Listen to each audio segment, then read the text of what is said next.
नमस्कार दोस्तों, जय श्री कृष्णा। आज का वीडियो आपके लिए बेहद खास होने वाला है, तो शुरुआत से अंत तक जरूर सुनिए। क्या आप तैयार हैं कुछ नया सुनिए के लिए? तो चलिए दोस्तों, शुरू करते हैं आज की वीडियो को। सुख और दुख का अस्थायी रूप से प्रकट होना और समय आने पर उनका लुप्त हो जाना सर्दी और गर्मी की ऋतुओं के प्रकट होने और लुप्त हो जाने के समान है। हे भारत के वंशज, किसी को परेशान हुए बिना उन्हें सहन करना सीखना चाहिए। सुख और दुख हर किसी के लिए नियति है। यदि आप आज खुश हैं तो निश्चित रहे कि संकट आएगा, और यदि आप आज खराब स्थिति में हैं तो निश्चित रहे कि कल सूरज उगेगा। ये संसार द्वंद का स्थान है और द्वंद आते जाते रहेंगे। हमें अर्जुन की तरह सहन करना और अंततः आगे बढ़ना सीखना चाहिए। अविनाशी, अपरिमेय और शाश्वत जीव के भौतिक शरीर का अंत निश्चित है। इसीलिए हे भारत के वंशज, युद्ध करो। संघर्ष से कभी पीछे मत हटो। संघर्ष ही आपको आपके लक्ष्य तक लेकर जाएगा। कृष्ण कहते हैं कि हमें जो भी समय मिला है, हम इस संसार में रहे और संघर्ष करें। हिम्मत मत हारो। हमें अपना सौंपा हुआ कर्तव्य अवश्य निभाना चाहिए। शरीर अस्थायी है और इसके साथ आने वाले दुख और सुख भी अस्थायी है। उनसे बहुत ज्यादा लगाव ना रखें। आराम के जाल या भ्रम में ना पड़े। इस संसार में कुछ भी स्थायी नहीं है। मौसम की तरह सब कुछ आता जाता रहता है। कृष्ण इस दुनिया का वह वर्णन इस प्रकार करते हैं कि यह दुनिया दुखों से भरा हुआ है और इसलिए इस दुनिया का आनंद लेने और हमेशा के लिए आराम से रहने की आकांक्षाएं कभी मत खो देना।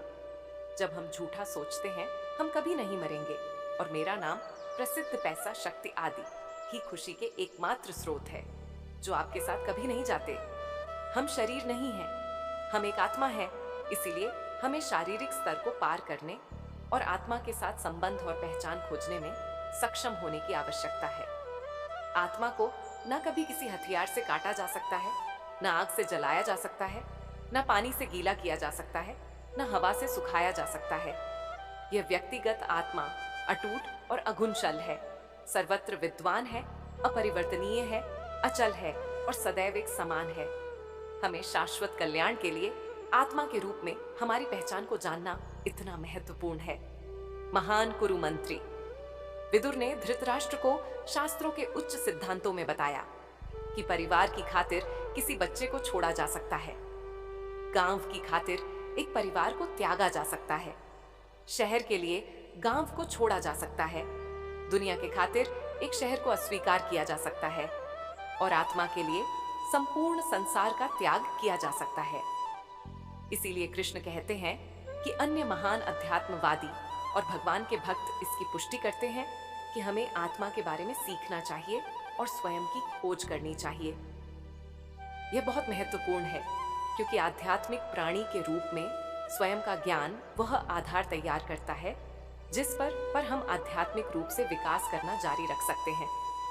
आप जानते हैं कि आत्महत्या कोई भी विकल्प नहीं है। यह शरीर तुम्हारा नहीं है, यह आपको एक कारण से दिया गया है और शरीर के साथ आने वाली हर चीज को सहजता से लिया जाना चाहिए, उसके अनुसार व्यवहार किया जाना चाहिए। जब कृष्ण हमसे दुख और सुख सहन करने के लिए कहते हैं तो चाहते हैं कि हम भौतिक वास्तविकता से परे और आत्मा में स्थित हों। यदि हम मरे नहीं हैं तो हम केवल मजबूत ही हो रहे हैं। श्री कृष्ण भगवान ने भागवत गीता में 4 ऐसी बातों का वर्णन किया है जो आपके जीवन में उतारना बहुत जरूरी है। हर मनुष्य को हमेशा अहंकार और क्रोध से दूर रहना चाहिए क्योंकि अहंकार और क्रोध किसी भी मनुष्य के दिमाग को उसी तरह खा लेता है जिस प्रकार लकड़ी में लगा हुआ दीमक। अहंकार और क्रोध से वशीभूत व्यक्ति समाज में जहां भी जाता है वहां उसे दूसरों से परेशानी होती है क्योंकि वह हर व्यक्ति में अपने प्रतिद्वंदी की भावना को देखता है जिससे उसकी बुद्धि और विवेक की भावना खत्म होती चली जाती है।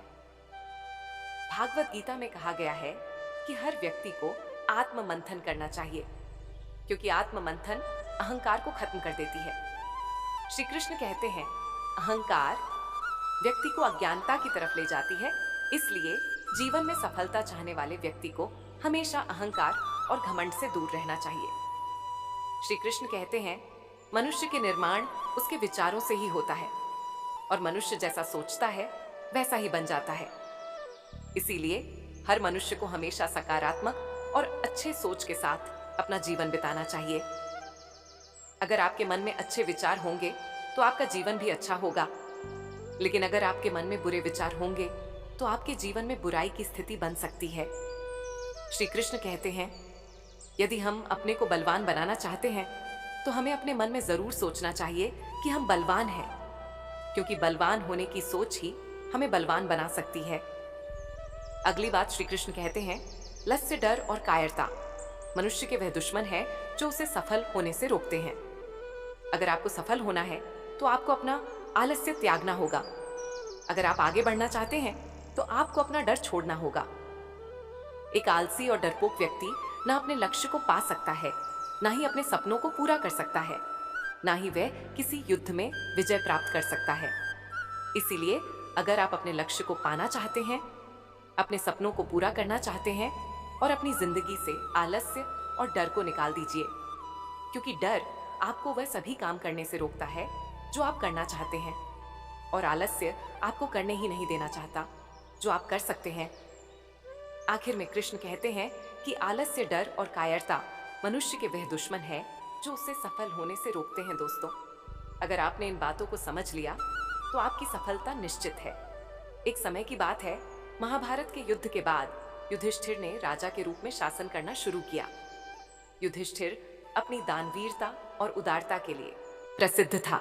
जो कोई भी दान पाने की इच्छा से दशरथ के पास जाता, वह कभी खाली हाथ नहीं लौटता। एक बार देर रात को एक भिखारी महल के दरवाजे पर आया और दान मांगने लगा। उस समय राजा युधिष्ठिर सो रहे थे।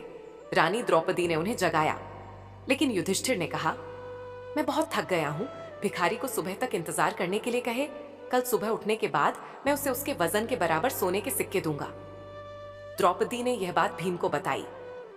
भीम ने जब यह बात सुनी तो वह तेजी से उस बड़ी घंटी के पास गया जो महल की छत पर थी, और वह घंटी सिर्फ तब बजाई जाती थी जब राजा ये दुष्टी कोई बड़ा युद्ध जीतकर वापस आते थे। भीम बिना रुके उस घंटी को जोर जोर से बजाने लगा। घंटी की आवाज सुनकर हर किसी को लगा कि राजा युधिष्ठिर किसी महान युद्ध को जीतकर वापस आए। यह देखने के लिए सभी पांडव और राज्य के लोग वहां एकत्रित हुए। काफी देर तक घंटी बजती रही। अंत में राजा युधिष्ठिर को भी उठना पड़ा। गुस्से में उन्होंने भीम से पूछा, तुम इतनी रात को घंटी क्यों बजा रहे हो? भीम ने विनम्रता पूर्वक उत्तर दिया, ऐसा इसलिए है क्योंकि आज आपने बहुत ही बड़ी जीत हासिल की है।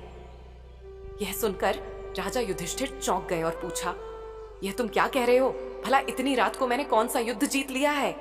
भीम ने उत्तर दिया, बड़े भाई, आज आपने समय को ही जीत लिया है। आपने महारानी से कहा कि भिखारी को दान कल सुबह मिलेगा। अब यह घोषणा तो कोई तभी कर सकता है जब वह समय के साथ जीत हासिल कर ले। क्या आपको यकीन है कि कल सुबह तक आप दान देने के लिए जीवित रहेंगे, या फिर यह भिखारी से प्राप्त करने के लिए जीवित रहेगा? यह सुनकर युधिष्ठिर को भीम की बात का एहसास हुआ। उन्होंने तुरंत उस भिखारी को अंदर बुलाया और उसे दान दे दिया। हम सभी के पास समय सीमित होता है, कोई नहीं जानता आने वाले कल में क्या होगा। इसलिए जो काम आप आज और अभी कर सकते हैं उसे कभी आने वाले कल के लिए बचा के ना रखें, क्योंकि कल कभी नहीं आता। हमारी जिंदगी हमारे आज से ही चलती है। अगर जिंदगी को बेहतर तरीके से जीना है तो हमेशा आज में जी कल क्या होगा इस बारे में ज्यादा ना सोचें, क्योंकि खुशियां आपका आज आपको देगा। हो सकता है वह खुशियां कल आ ही ना पाए। इसीलिए कल की टेंशन ना लेकर अपनी लाइफ को एंजॉय करें, क्योंकि यह समय अगर चला गया तो फिर कभी वापस लौटकर नहीं आएगा। जो लोग समय की वैल्यू नहीं समझते वह अक्सर आज का काम कल पर टाल देते हैं, फिर चाहे वह काम कितना भी जरूरी क्यों ना। ऐसे लोग खुद का समय तो बर्बाद करते हैं और साथ ही वह दूसरों का समय भी बर्बाद करते हैं। कोई भी काम चाहे वो बहुत जरूरी हो या ना हो, लेकिन अगर आप आज कर सकते हैं तो उसे कभी कल पर ना डालें। काम को टालते रहने की आदत कई बार हमारे लिए और साथ दूसरों के लिए भी मुसीबत बच जाती है। समय का सदुपयोग करना हम सभी के लिए बहुत जरूरी है। बर्बाद हुआ समय कभी लौटकर वापस नहीं आता। जो काम सही समय पर हो सकता है उसे करने में कभी देरी ना करें। हर किसी के पास सिर्फ घंटे ही है, बस ये हम पर डिपेंड करता है कि हम इन घंटों को किस तरह से बिताना है, और जितना हो सके अपने समय का ध्यान रखें और जितना हो सके समय रहते सारे कामों को पूरा करें, ताकि आपके पास जिंदगी को जीने का भी वक्त रहे दोस्तों। इस वीडियो में बस इतना, मिलते हैं अगले वीडियो में। अपना ख्याल रखिए। जय श्री कृष्णा।